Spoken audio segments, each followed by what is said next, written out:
חברים שלום, אתם עומדים לצפות בסרט הדרכה לריקוד הגדול של החתונה של חן ואדווה. זה הולך להיות אחד הדברים היותר מרגשים שלקחנו בהם חלק.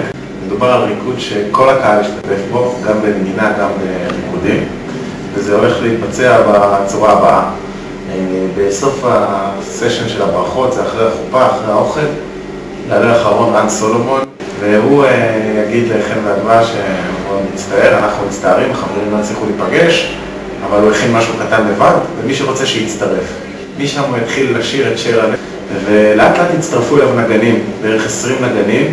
כל מי שמנגן מכם על איזשהו כלי ורוצה להיות בנגנים, אז שיכתוב לנו במייל.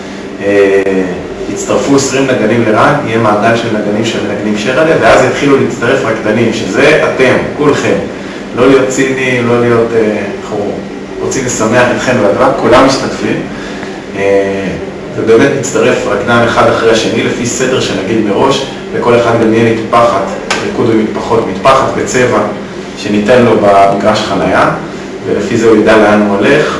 זה יהיה מאוד מאוד פשוט, הצעדים מאוד פשוטים. תראו את הסרטון, הוא קצת ארוך, אבל יש כתוביות שמסבירות איזה צעדים. תעשו חזרה עם החברים שלכם, עם הדודים שלכם, עם כל מי שקרוב אליכם, כדי שנגיע מוכנים, כמובן גם עם הילדים.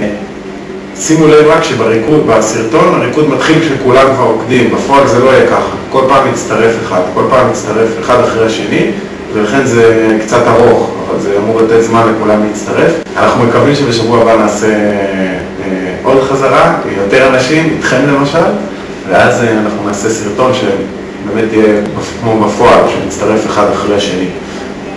יאללה, בסרטון, ואחר כך עוד כמה הערות קטנות אחרי הסרטון.